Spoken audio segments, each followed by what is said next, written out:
नमस्कार दोस्तों, आज की कहानी एक ऐसे भारतीय राजा की है जिसने जीत का पर्यायवाची माने जाने वाले विश्व विजेता सिकंदर को धूल चटाई थी।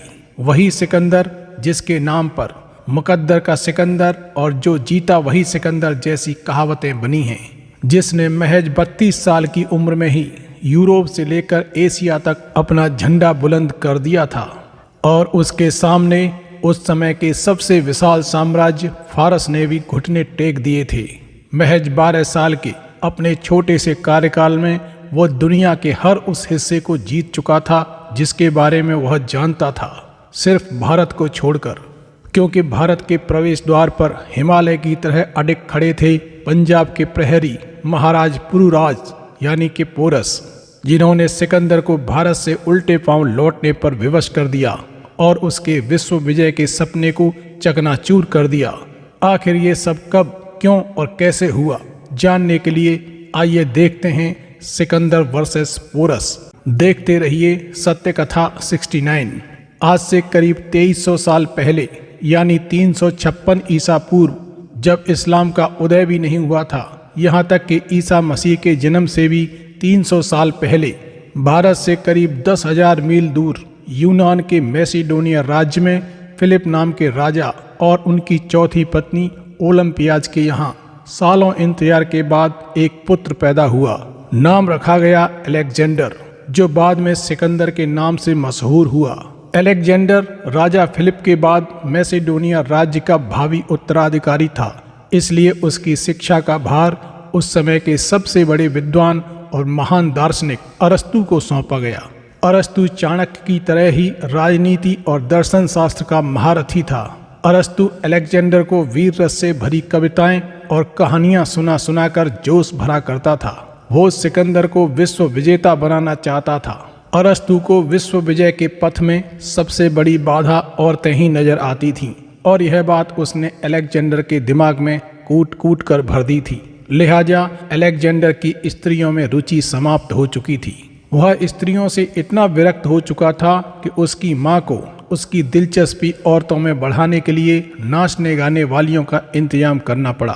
इस प्रसंग से जुड़ा एक बड़ा ही दिलचस्प किस्सा भी है। हुआ यूं कि एक बार जब अलेक्जेंडर को चाहने वाली एक नवयौवना को पता चला कि अलेक्जेंडर की औरतों से विरक्ति का कारण उसके गुरु अरस्तु की शिक्षा है, तो उसने अलेक्जेंडर से शर्त लगा ली कि मैं आपके गुरु को ही अपने इशारों पर नचा कर दिखाऊंगी।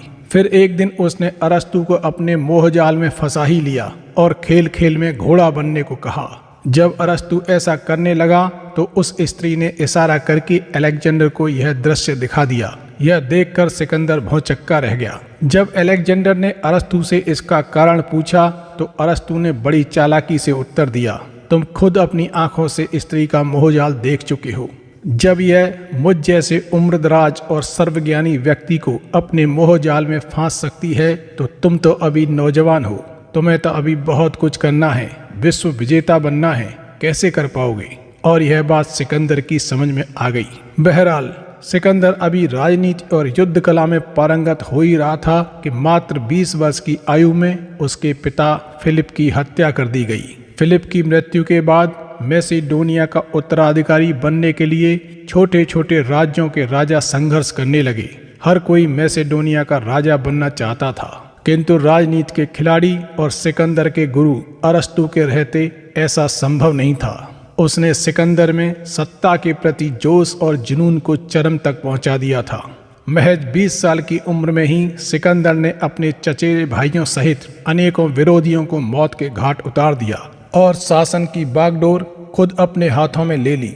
महत्वाकांक्षी तो वो था ही, किंतु अब उसके अंदर दुनिया को जीतने का जुनून पैदा हो चुका था। सत्ता संभालने के तुरंत बाद ही उसने विश्व विजेता बनने के सपने को साकार करने के लिए सेना को तराशना शुरू कर दिया और मात्र 2 साल के अंदर ही उसकी सेना में 30,000 उच्च श्रेणी के पैदल सैनिकों सहित 5,000 द्रुतगामी घुड़सवार और तीरंदाज शामिल हो गए, जो सिकंदर के विश्व विजय अभियान में कदम से कदम मिलाकर चलने को तैयार थे।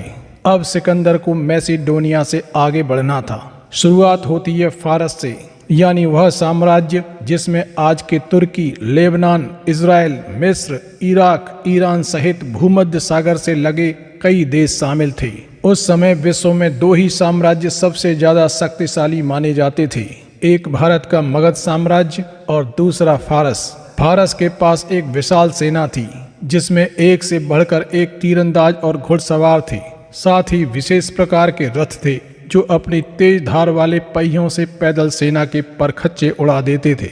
उस समय फारस को जीतने की कोई सोच भी नहीं सकता था, किंतु सिकंदर हर तरह की रणनीति में माहिर हो चुका था। वह हर कीमत पर जीतना चाहता था और इसके लिए वह जासूसी के साथ साथ धूर्तता, चालाकी और धोखेबाजी से भी खूब काम लिया करता था। सिकंदर का राज्य मैसेडोनिया यूनान का एक राज्य भर था, किंतु फारस को जीतने के लिए उसे पूरे यूनान का साथ चाहिए था, तो उसने भावनात्मक खेल खेला।